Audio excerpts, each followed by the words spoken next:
reach 911. This is an emergency line. Lawrence, would have pepperoni, have mushroom? You know you called 911. This is an emergency line. How long it'll be? Okay, ma'am, is everything okay over there? Do you have an emergency or not? Yes. Are you unable to talk because... Right. Is there someone in the room with you? Just say yes or no. Yes. Okay,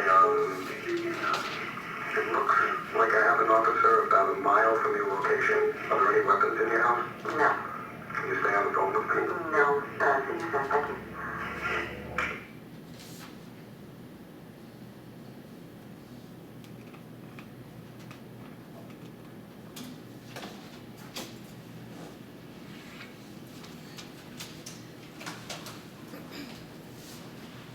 Violence should not be a part of any relationship, yet every day someone is unknowingly entering a new relationship with an abusive person, putting their life at risk. Abusive relationships. Being invisible isn't as fun as it seems. In an article published by the National Domestic Violence Hotline on July 22nd, 2014, the majority of domestic violence stories covered by media are about male perpetrators and female victims. Focusing on only one type of situation renders invisible the many scenarios that do not fit this definition, including abusive relationships among heterosexual, homosexual, bisexual, and transgendered men.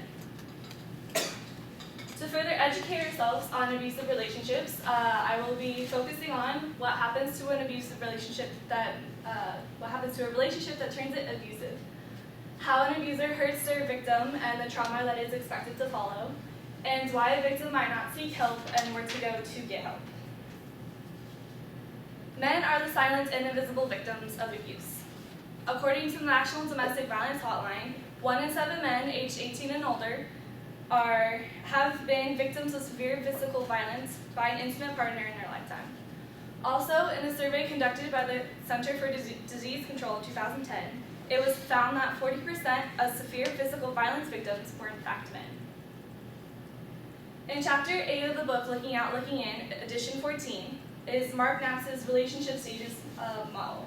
This model showcases the 10 stages of a relationship, although not all relationships will hit each stage. And somewhere along these lines of the relationship, a new 4-stage cycle, developed by Lenore Walker in the 70s, will erupt. This cycle includes tension building, which is passive-aggressive behavior, poor communication, and escalating strain. Next is the incident of abuse, which is the actual action taken by the abuser. And the reconciliation stage is when the abuser starts to apologize to their victim. And then lastly is the calm stage, which they exhibit extra kindness and they're really nice to their victim. Oftentimes, the cycle will repeat itself until the relationship is terminated. The tactics used by abusers varies between them. The National Domestic Violence Hotline defines abuse as more than just physical. It also includes emotional, sexual, and financial. Physical abuse includes punching, attempted murder, and throwing heavy objects.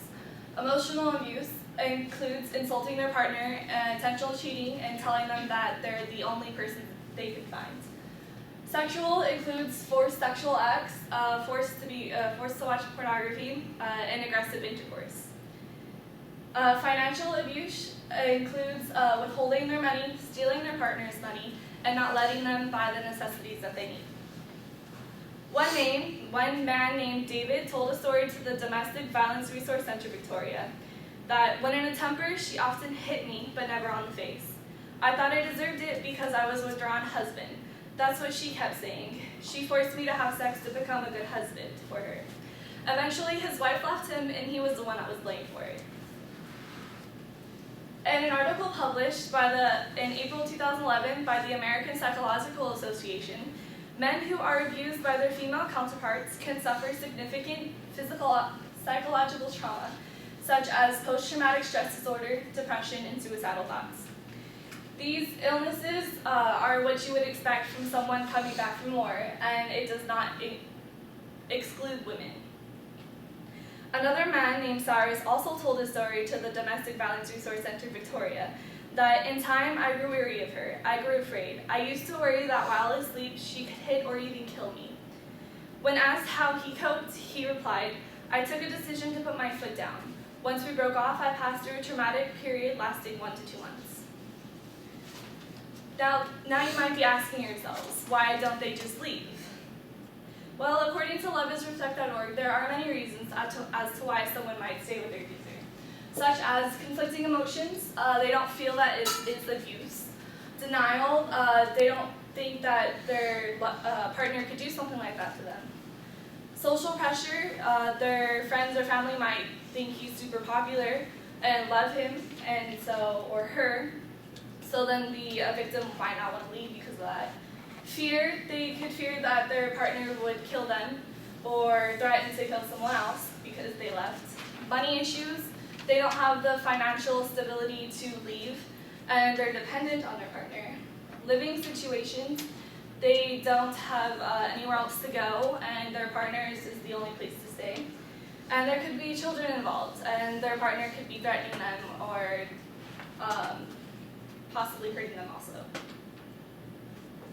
Fortunately for those who find themselves in abusive relationships, there are many resources out there to help, such as the National Domestic Violence Hotline. You can call their number toll-free 24/7, talk to someone online on their chat line.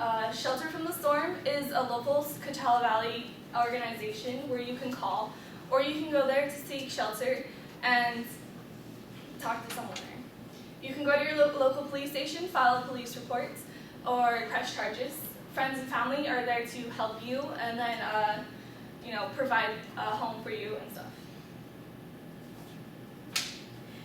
Now you should all be more knowledgeable now that I have informed you about what happens to a relationship that turns it abusive, what the tactics are and how what the trauma is expected to follow, and why someone might stay and where to go to get help. No one really understands why people behave like this or how they could be so cruel to another person who is supposed to be an equal counterpart. I truly hope that none of you ever find yourselves in an abusive relationship. And to those of you who do abuse others, may the Lord never have mercy on your soul. Dang.